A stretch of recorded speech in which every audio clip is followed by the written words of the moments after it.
Bien, chicos, comenzamos. Díganme, por favor, si me escuchan y ven bien. Si está la presentación en pantalla, por favor.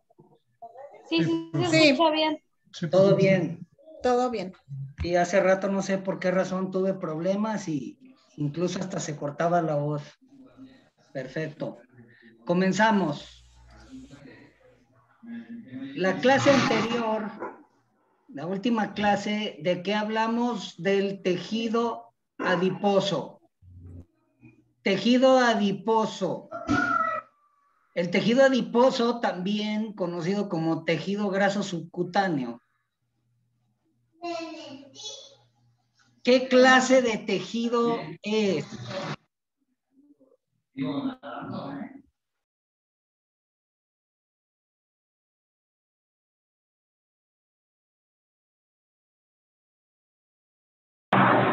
Es denso.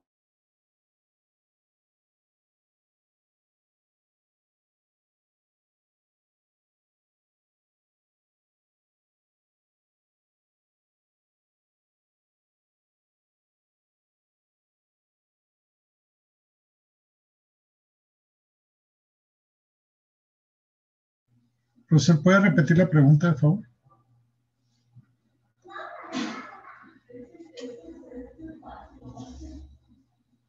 No se escucha. No se escucha, profesor.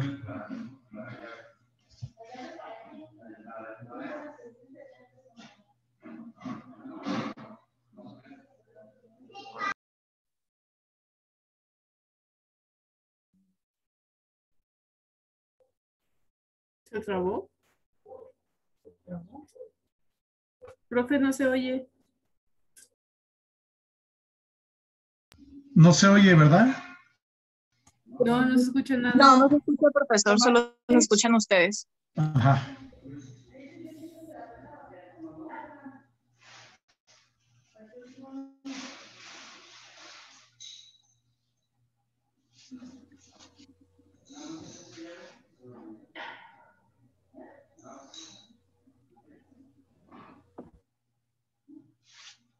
Buenas tardes.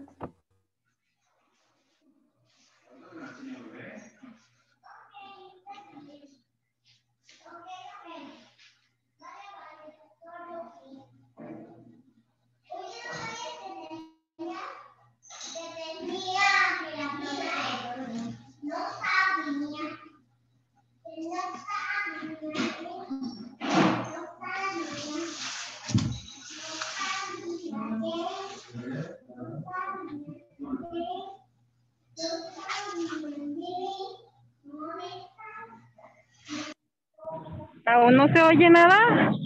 ¿O es mi teléfono? No, nada más nos oímos No, no entre se oye. nosotros.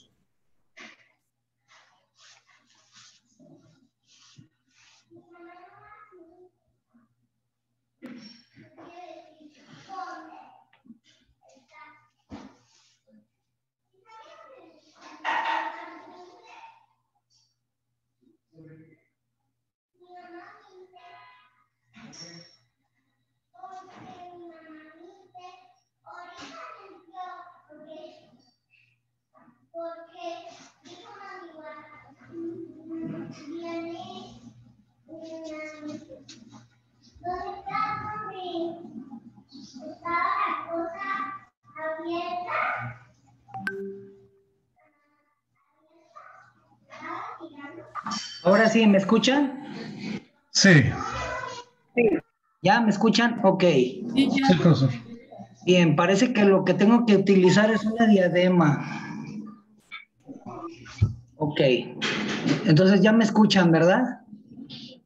Sí. Perfecto. Entonces, les decía, el tejido adiposo es un tejido conectivo especializado.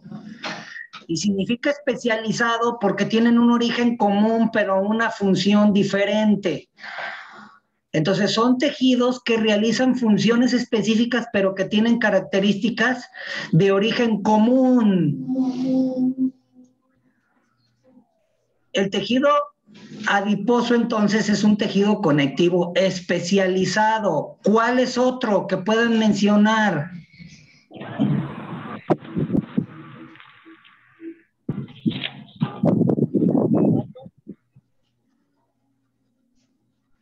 ¿Sí me escuchan?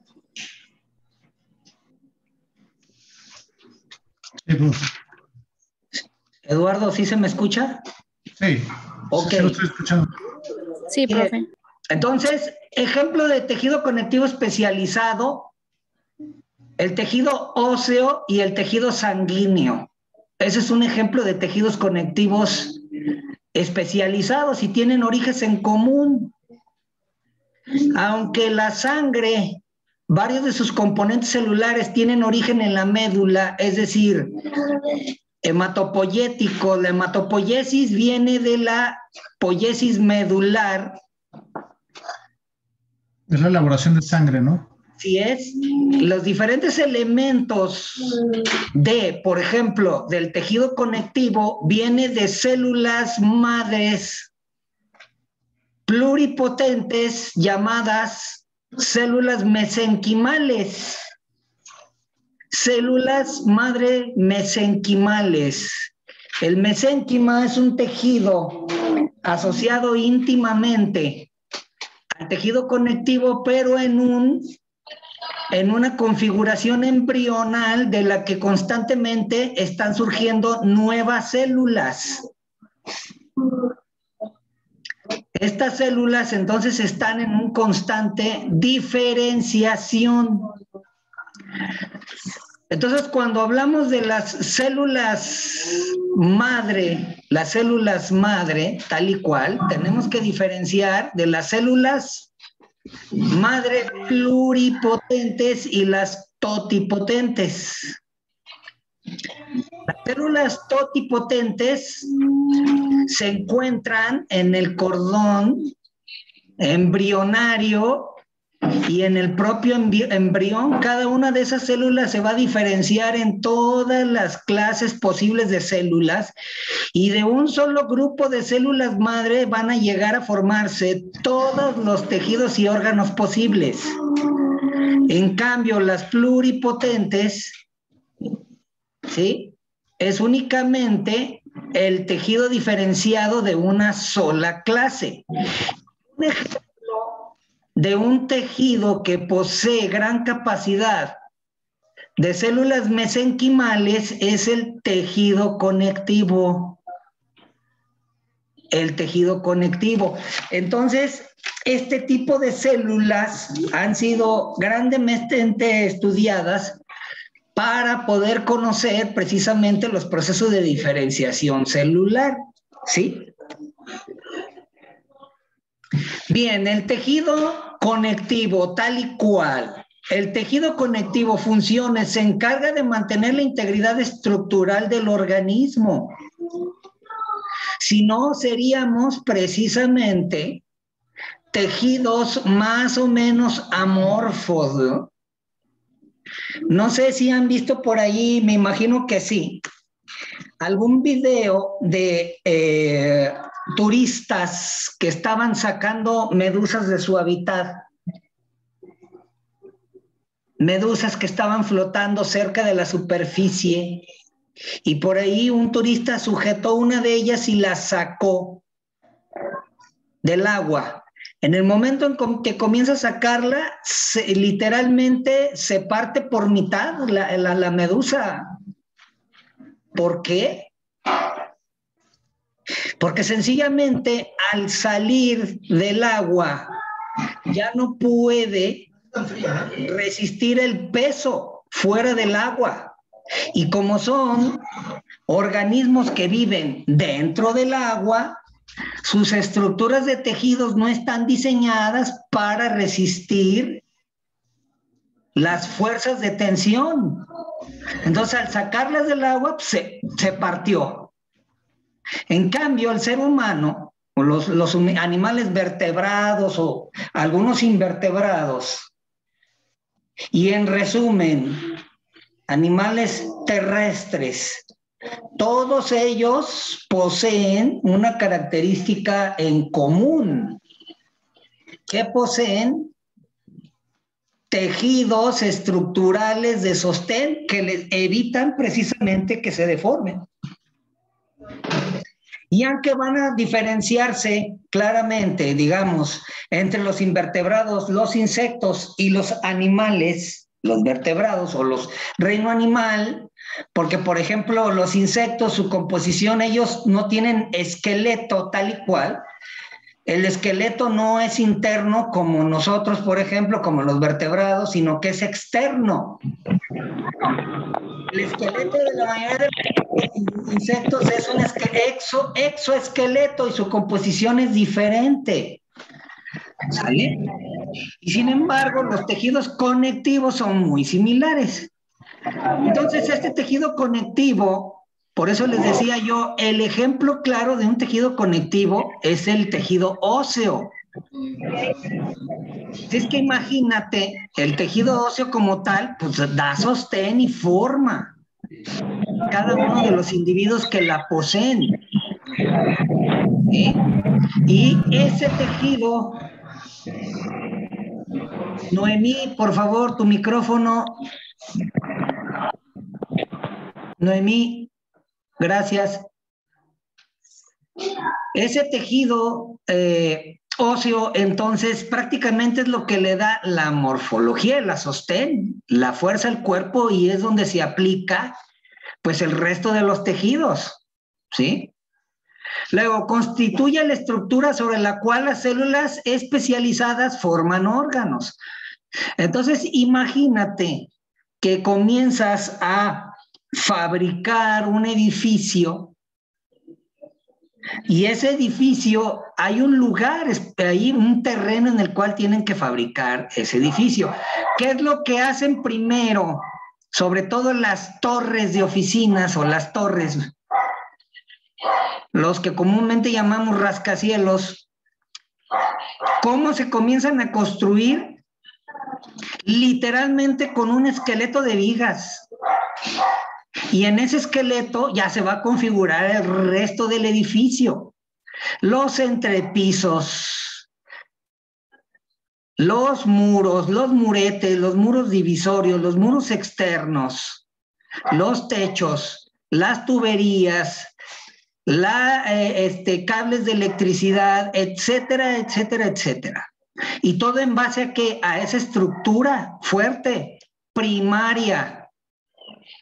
Entonces, técnicamente, todas las células están asociadas ¿a qué?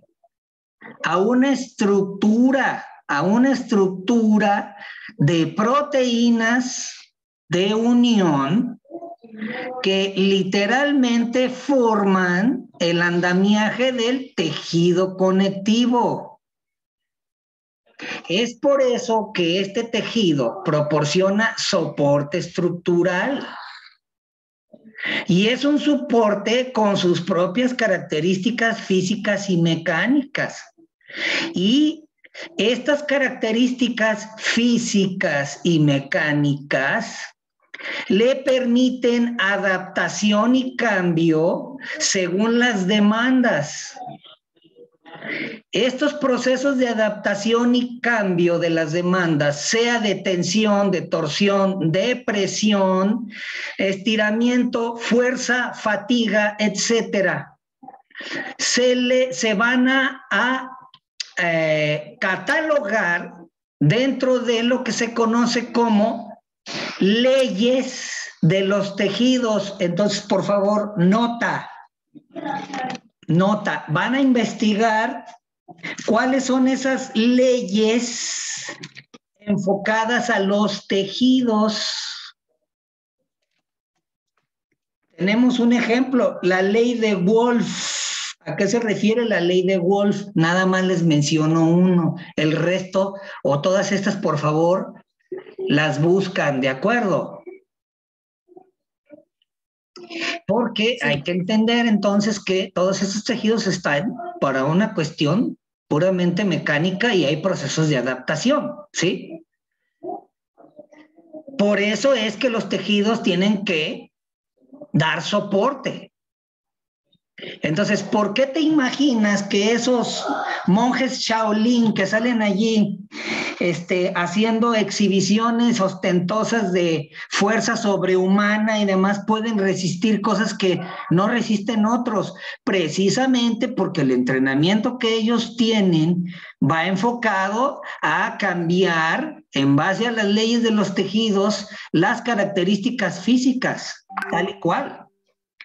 Entonces, yo estoy seguro que alguno de ellos que es capaz, se ponen una varilla en el cuello contra una pared y empiezan a doblar la varilla. Yo estoy plenamente convencido que esa fuerza que ellos tienen ahí, por ejemplo, en el cuello, por ejemplo, ahí en la zona media interclavicular, ¿sí? En el istmo que está ahí en la base del cuello, ahí se pone en la varilla. Yo estoy plenamente convencido que hay una relación entre el grueso y el largo de la varilla. Entonces, esa varilla, mientras más larga, más fácil pueden doblarla, ¿verdad? Por lo tanto, quiere decir que cuando van disminuyendo el largo de esa varilla que ellos utilizan, entonces ya correrían un riesgo. Lo que estoy diciendo es que todo esto es relativo. Y eso no significa que, por ejemplo, yo, que no tiene ningún entrenamiento en esas artes, si intento hacerlo, me voy a lesionar. Pero obvio, no importa cuán entrenado estés, siempre hay un límite. Por eso les pido eso de la investigación de las leyes de los tejidos, ¿sí? Bien, y luego dice, sirve como medio de intercambio de desechos metabólicos, nutrientes y oxígeno entre la sangre y muchas células del cuerpo. Entonces ahí está, ¿verdad? Todo ese andamiaje sirve precisamente como el ejemplo que les daba al principio. Van a fabricar una torre, un rascacielos. Primero tienen que construir ese esqueleto en el cual van a poner todas las zonas de sostén. Primero los entrepisos, luego los techos, después entre los muros, luego van a poner las tuberías de agua, es decir, entrada y salida, drenaje, electricidad, aire acondicionado y un largo etcétera. Ese sistema de andamiaje va a funcionar igual que lo haría un ecosistema artificial como lo sería un rascacielos. Entonces, dicho ecosistema está sustentado precisamente en esta estructura que provee el tejido conectivo.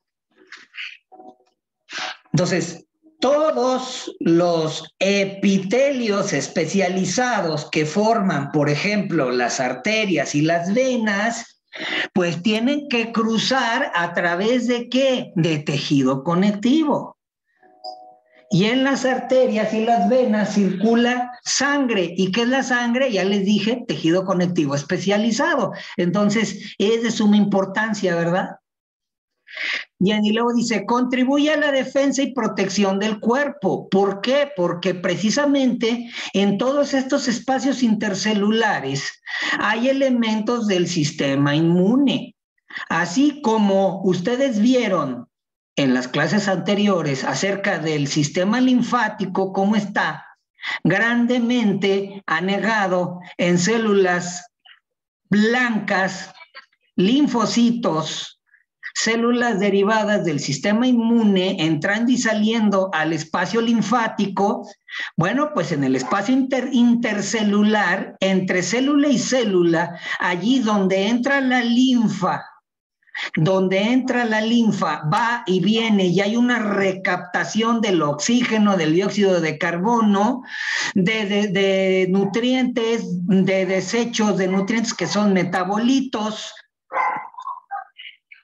Y la propia linfa, ¿en dónde se encuentra? Aquí, en el andamiaje intercelular, que es el tejido conectivo. ¿Sale? Por eso dice, crea un sitio para el depósito de la grasa. Entonces, los adipocitos tal y cual son autónomos en su función, pero ¿en dónde están contenidos? En tejido en tejido conectivo. Y el tejido conectivo del tipo laxo areolar es el que va a recibir a los adipocitos. Entonces, ahí está. Buenas tardes. Hola. El tejido conectivo está compuesto por 3 elementos. Si tuviéramos que dar allí como si fuera una caja y los ingredientes, pues básicamente diríamos células de tejido conectivo, ¿sí? Células propias del tejido conectivo.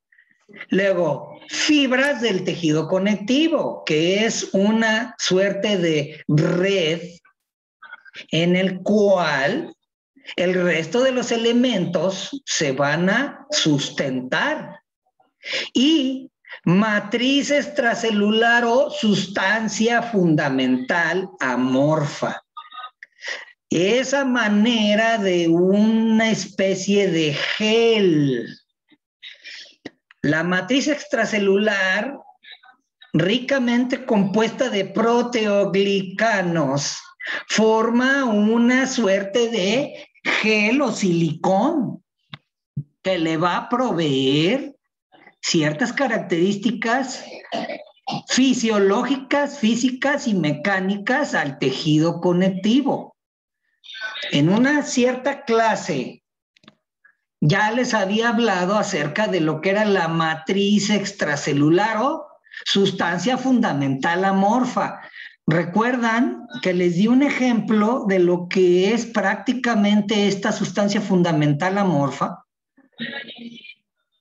Y hasta les dije, ustedes hasta se la pueden comer de botana. ¿Recuerdan? Profesor, una pregunta. ¿Por qué cuando hacen trasplantes de, por ejemplo, de hígado, de corazón, por qué duran tan poco en cuestiones celulares? ¿Por qué tienen un tiempo de límite? Una persona que le cambian el hígado aproximadamente tiene un tiempo de vida 5 años después del trasplante. Porque son tejidos, cada tejido, aparte de que tiene su propio tiempo de génesis celular, de reproducción celular, sus propias características histológicas son muy particulares. Por lo regular, esa clase de órganos que hoy día se están haciendo los trasplantes, como hígado y demás, tienen una reacción de gradiente de inflamación, por decirlo así. El tejido hepático, por ejemplo, es muy resistente a lo que son los venenos y otras sustancias que forman parte ahí de lo que es el laboratorio del cuerpo, pero cuando sufre un proceso de trasplante es muy reactivo y se puede inflamar.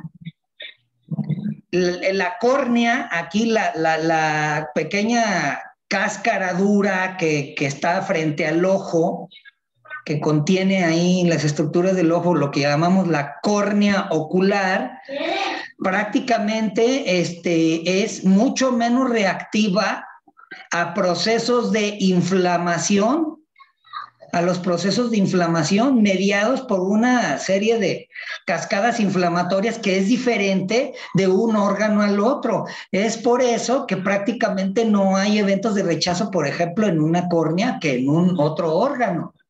¿Cree que en un futuro podamos alcanzar el tejido conectivo o empate de células de una persona a otro sin tener mayor problema y que tenga mayor durabilidad para que la persona pueda seguir viviendo? Hay recientemente muchos avances en lo que se refiere a esto, a lo que es el estudio histológico de los trasplantes. Y, por ejemplo, se ha logrado tomar pequeños órganos, lavarlos completamente y dejarlos absolutamente libres de cualquier elemento celular y proteínico relacionado con antígenos. Y a estos les han puesto células extrañas y los han cultivado y han logrado órganos completos. Les doy como ejemplo, imagínate que tomas un corazón de cerdo y mediante procesos especiales lo lavan a tal grado que te queda prácticamente un corazón completo, pero imagínate que es un encurtido. No sé si sepan lo que les estoy hablando, lo que es el encurtido. Sí. Prácticamente tienes ahí el corazón de encurtido, libre absolutamente de cualquier elemento celular, de cualquier elemento del sistema inmune, de marcadores de antígeno y otro. Prácticamente lo que te queda allí es lo que les estoy diciendo. Matriz extracelular limpia, pura, cristalina y amorfa, sin ningún elemento.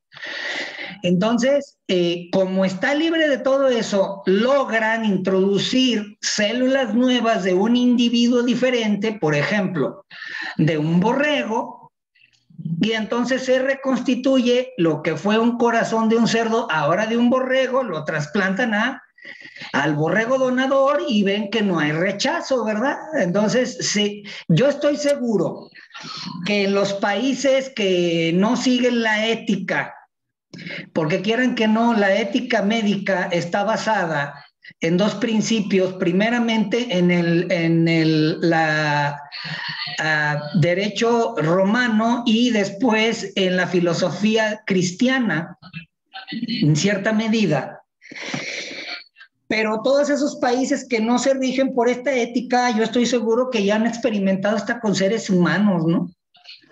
Entonces, creo yo, a mi ver, que ya debe de existir cierta tecnología ya, pero no al alcance de la mayoría, sino en el alcance de unos pocos para lograr esto. Un órgano nuevo, perfectamente compatible, libre de rechazo. Yo vi cómo diseñaban un órgano en un video, pero con 3D. Tecnología 3D, así Sí, es. de hecho ya hay impresoras 3D basadas en este principio. Pero imagínate de repente una persona que tiene cierta enfermedad degenerativa y entonces se pone a buscar en el Google y se fija que existe eso. Bueno, ¿y por qué no me hacen un órgano? Y las válvulas, la tricúspide la tengo prácticamente incompetente y no puedo caminar más de 100 metros sin sentir que me desmayo y el médico me dijo, usted tiene tal ahí patología valvular que yo no sé cómo sigue vivo, probablemente en un par de años usted muera ya porque su corazón ya no da para más, etcétera. Y se pone a buscar y dice, oh, Dios, ¿sí hay una solución? Pues sí, pero te cuesta 10 millones de dólares, ¿verdad? Entonces, pues fuera del alcance, ¿no? Entonces, sí, muchas de las veces hay tecnología, pero lejos del bolsillo, ¿no? De la mayoría. Entonces, no sé si vieron por allí esa película de ciencia ficción que hizo Matt Damon, que fue grabada ahí en Ecatepec, México. ¿Cómo se llama esa película donde él viaja a una estación espacial? Lleva una serie de gente de la Tierra a la estación espacial porque ahí tenían la tecnología de regenerar los tejidos. Se me fue el nombre, no sé si sepan de la película que les estoy hablando. Fue la de réplicas. Ok, y prácticamente, pues ellos vivían en un mundo decadente, paupérrimo, lleno de muerte, de suciedad, de porquería, y curiosamente la grabaron en México, ¿verdad? Allí me parece que fue en Ecatepec, imagínate, venir a México y grabar una película así. Y solamente los multimillonarios tenían la capacidad de regenerar sus tejidos, entonces, pues es algo similar de hoy día, que no dudo que existan las tecnologías, pero fuera del alcance de la mayoría. Bien, entonces, esa matriz extracelular precisamente es como cuando ustedes comen esos cueritos encurtidos de blancos, ¿no? Que ponen ahí de botana. Y eso es la matriz extracelular amorfa. Es eso precisamente. Bien, las células de tejido son de dos tipos. A ver, ¿no se ha interrumpido la transmisión? No. Ok. Células fijas o residentes y las células transitorias o migrantes. Hay unas que están de manera constante formando la estructura de los tejidos conectivos y hay otras que son, por decirlo así, temporales, van y vienen y desempeñan ciertas funciones en el tejido conectivo.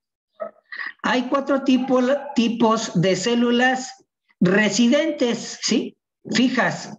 ¿Cuáles son estos? Los fibroblastos. Los fibroblastos, que son células especializadas que están ahí para fabricar precisamente toda la serie de fibras de sostén, desde colágenos, ¿sí? Hasta diferentes proteínas estructurales. ¿Sí? Estos mismos fibroblastos que están en gran cantidad dentro del tejido conectivo, hay o son capaces de migrar a cierta clase de tejidos epiteliales, por ejemplo, la piel. En la piel puede haber presencia de estos fibroblastos. Cuando, por ejemplo, se está sufriendo una onicocriptosis recalcitrante, mes tras mes, duro, lo que ocurre es una gran proliferación de estos fibroblastos que van a fabricar gran cantidad de fibras conectivas y entonces, ¿qué va a ocurrir? El borde lateral que ha sido lastimado constantemente por la onicocriptosis se hace duro y forma un dermatofibroma. Ese es un ejemplo de lo que haría un fibroblasto allí, en el epitelio adyacente, donde la uña está constantemente encarnándose. ¿Vale? Y estos mismos fibroblastos, pues, son originarios del tejido conectivo. Siempre van a estar presentes allí. Los fibrocitos son los fibroblastos jóvenes que están en proceso de maduración. Luego, células adiposas. Entonces, prácticamente hay grandes centros de células de adipocitos dependiendo del sexo y de la constitución del dicho individuo. Pero esas células adiposas, les digo, se van a aplicar mayormente más en ciertos lugares.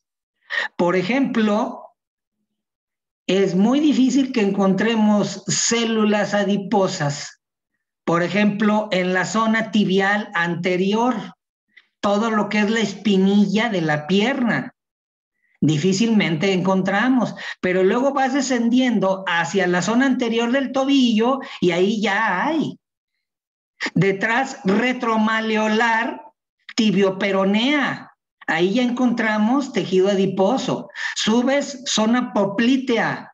Luego ahí lo que son las pantorrillas, ¿no? Pero hay zonas donde prácticamente no vas a encontrar, entonces dependiendo. Y la cuarta célula, células mesenquimatosas o células mesenquimales, que como les dije, prácticamente son las células de las que constantemente se va a echar mano para estar regenerando el tejido. O sea, las células mesenquimales o mesenquimatosas son células madre pluripotentes, que van a precisamente a seguir esta función, la de reparación y la de sustitución. Las células transitorias son linfocitos que vienen precisamente del sistema linfático, igual los macrófagos, que es una suerte de glóbulo blanco, y células plasmáticas. Hay ciertas células presentes dentro de lo que es el plasma que pueden migrar de vez en cuando al tejido conectivo. En el tejido conectivo, por ejemplo, hay un traumatismo o hay un edema producto de un proceso inflamatorio, de una infección, y entonces, ¿qué ocurre? Salen células eritrocitos o pueden llegar incluso a salir plaquetas. Y ahí ocurre que migran allí, pero en teoría van y vienen. ¿Sí? Por eso dice células plasmáticas. Mastocitos, neutrófilos, eosinófilos y basófilos. Ejemplo de los linfocitos. ¿Sí? Los mastocitos son células especializadas que van a ser los mastocitos. Entre otras funciones, los mastocitos van a encargarse de mediar o producir inflamación. Los mastocitos son mediadores de inflamación. Los neutrófilos, como su nombre lo indica, van a neutralizar. Neutralizan. Y luego, ¿quiénes llegan? Los macrófagos, ¿verdad? Los eosinófilos y los basófilos, pues es una suerte de glóbulo blanco que tiene otra función que involucra precisamente la marcación de material extraño o de células dañadas. Estos van a llegar y los van a marcar. ¿Sale? Entre otras cosas. Y ahí ya, pues, pueden llegar otras células del sistema inmune, como los monocitos y demás. Entonces, las personas que tienen hemofilia no producen neutrofilos. No, las personas que tienen hemofilia, más bien su problema, el problema de ellos es que el proceso de coagulación que tiene que ver con la trombina, la protombina y otras proteínas no está presente. Ellos pueden tener un conteo normal de glóbulos blancos entrando y saliendo del espacio linfático, conectivo y sanguíneo. Lo que pasa es que ellos, el proceso normal de lo que es la coagulación no se da. Y muchas de las veces ni siquiera es por falta de plaquetas, ¿verdad? Sino porque sencillamente no se producen las proteínas necesarias para iniciar la cadena de coagulación. Eso es. Los hemofílicos, su cadena de coagulación no está presente porque no tienen cierta clase de proteínas. ¿Sale? Bien.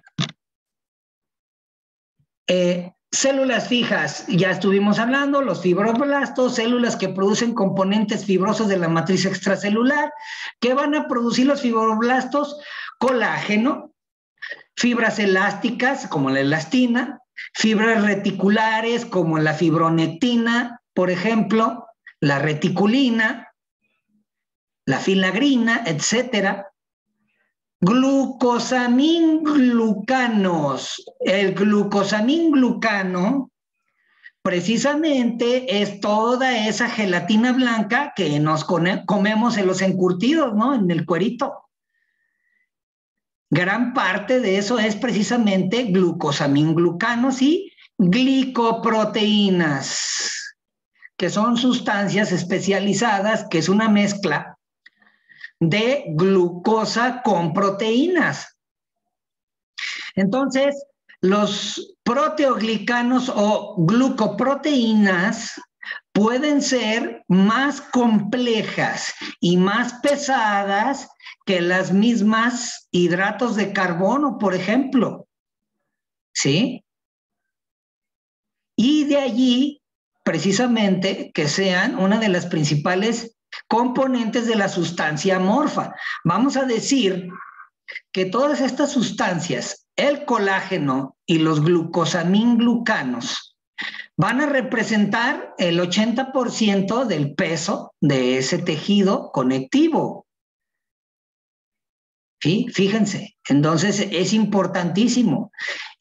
Prácticamente el colágeno lo vamos a encontrar en todo el organismo, en casi todos los tejidos vamos a encontrar el colágeno. De ahí que tenga una gran afinidad para absorber agua. lo habíamos visto en el tejido adiposo. ¿Por qué el tejido adiposo tiene esa gran afinidad para absorber agua? Por todo el colágeno y las glucoproteínas que se le agregan, no precisamente porque tenga grasa, ¿no? Porque a fin de cuentas sería hidrófuga o hidrófoba. Más bien rechaza, ¿no? De allí que precisamente les decía yo que era común que cuando había ahí una inflamación importante, se daba, por ejemplo, un lipedema, en el que sobre todo la mujer adquiere una configuración de cuerpo de pera, ¿verdad? Gran cantidad de edema en la parte inferior de las caderas, ¿sale? Los fibroblastos forman una matriz extracelular en la que están incluidas las fibras de tejido conectivo. Fibrocitos. Los fibrocitos les había dicho que es la forma joven de los fibroblastos. Es la forma inactiva, inmadura de los fibroblastos. Son más pequeños, delgados que los fibroblastos y tienen una capacidad de división celular. Esta capacidad se activa cuando el organismo necesita reparar un tejido conectivo que ha sido dañado. De allí, precisamente, de allí que exista el tejido o las células mesenquimales precisamente en el tejido conectivo. El tejido conectivo es uno de los tejidos que más células mesenquimales posee, o sea, es el que más tiempo está requiriendo la reparación porque sufren daño constantemente. ¿Por qué sufren daño? Por el estrés mecánico. O sea, el caminar, el correr, la caída, los golpes, los traumatismos, etcétera, todo eso sufre el tejido conectivo. Y las células mesenquimales, pues bueno, van a ser las encargadas de derivar para diferenciar las células que se requieren en los procesos de reparación del tejido conectivo dañado. Y a esto se le agregan, pues, las células adiposas. Por eso les decía que el tejido adiposo prácticamente era eso, un tejido conectivo especializado. ¿Sí? Y como ya vimos, pues es la grasa almacenada en el tipo de grasa neutra. La grasa neutra es entonces metabolizada para ser convertida en lo que finalmente conocemos como triglicéridos, ¿verdad? Y las células mesenquimatosas, ya les había explicado, se ubican alrededor de los vasos sanguíneos, células pluripotenciales, células indiferenciadas con gran capacidad de transformarse y convertirse en cualquiera de las diferentes células de tejido conectivo. Qué suave, ¿no? Entonces, imagínate, y estas que están proliferando precisamente alrededor de la gran red de capilares sanguíneos.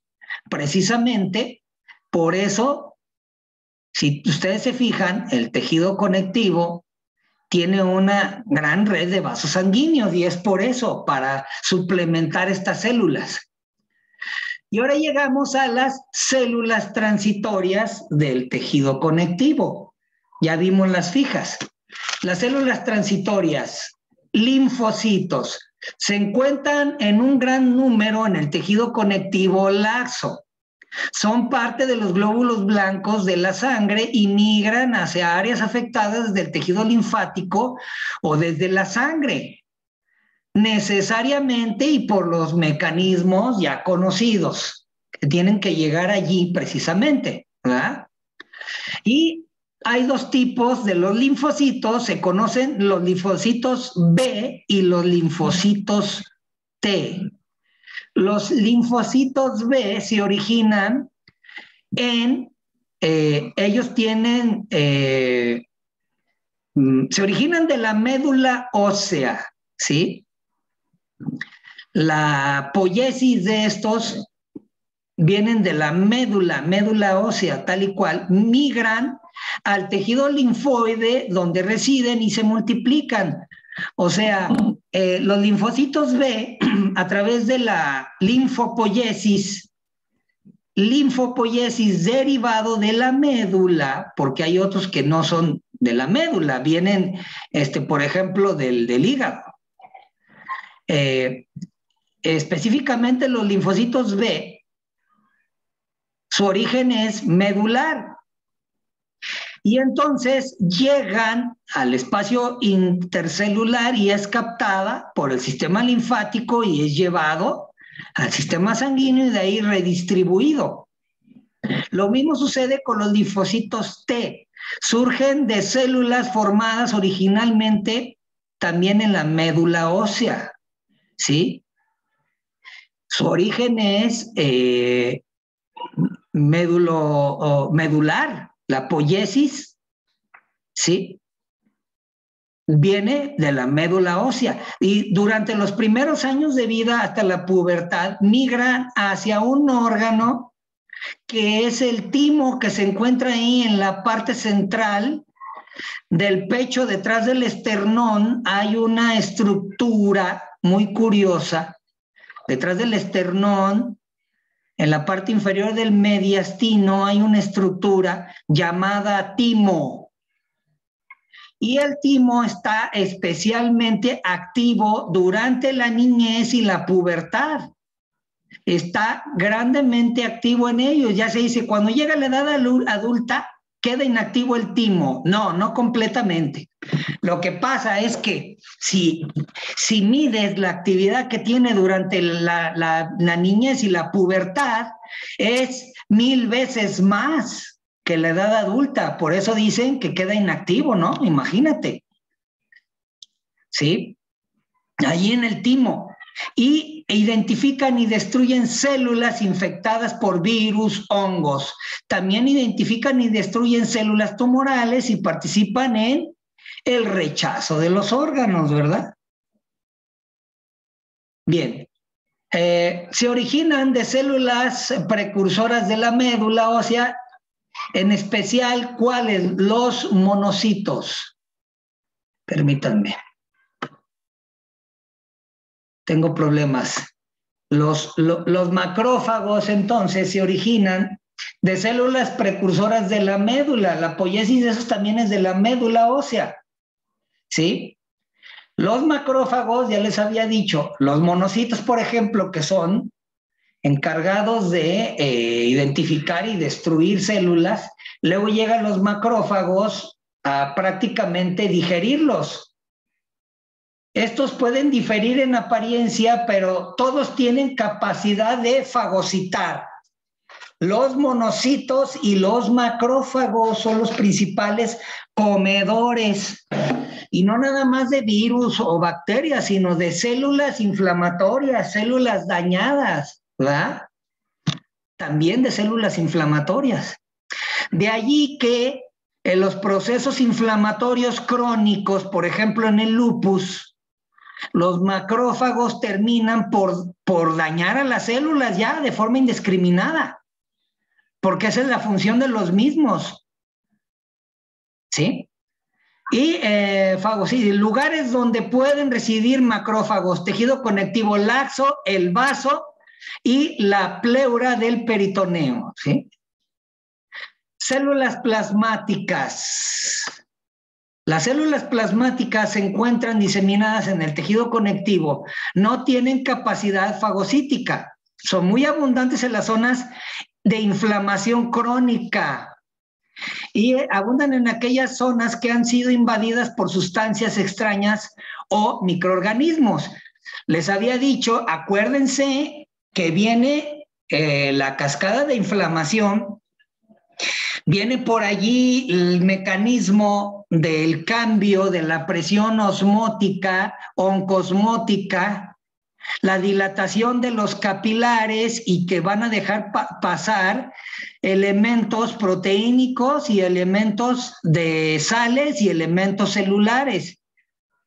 ¿Para qué? Para que mediante la inflamación todos estos elementos celulares puedan llegar a la zona.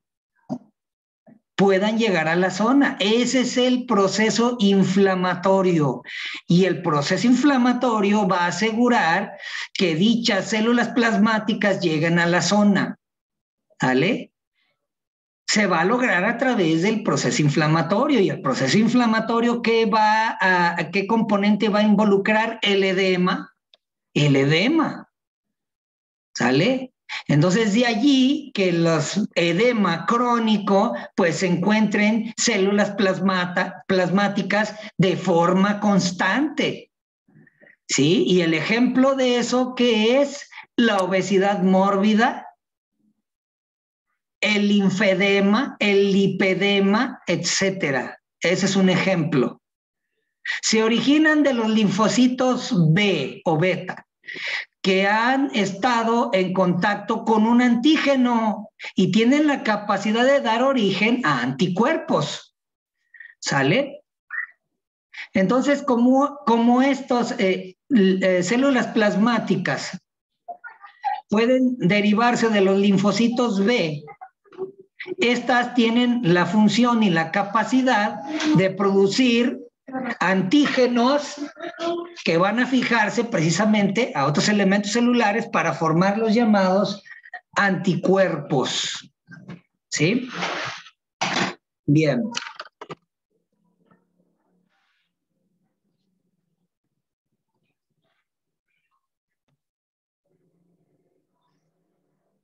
¿Se sigue viendo la pantalla, chicos? Díganme. Sí. Sí. Se ve. Mastocitos se caracterizan por poseer numerosos gránulos. En el microscopio se observan gran cantidad de inclusiones a manera de gránulos. Son las células más grandes del tejido conectivo. Se derivan de las células precursoras de médula ósea. Contienen factores quimiotácticos de los eosinófilos, factor quimiotáctico de los neutrófilos, que son mediadores de inflamación, sobre todo mediadores de inflamación. La mayoría de los mastocitos se encuentran en el tejido conectivo de la piel, de las glándulas mamarias, de la submucosa intestinal y de los ganglios linfáticos axilares. ¿Sí?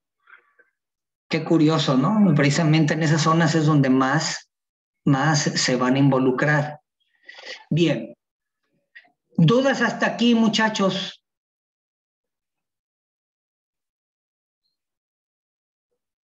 ¿Dudas?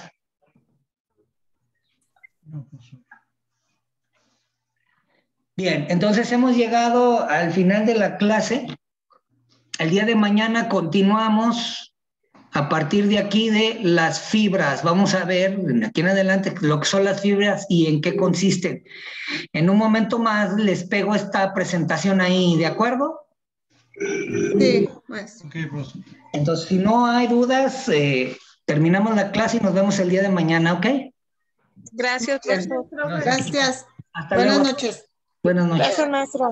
Adiós, vamos. Adiós.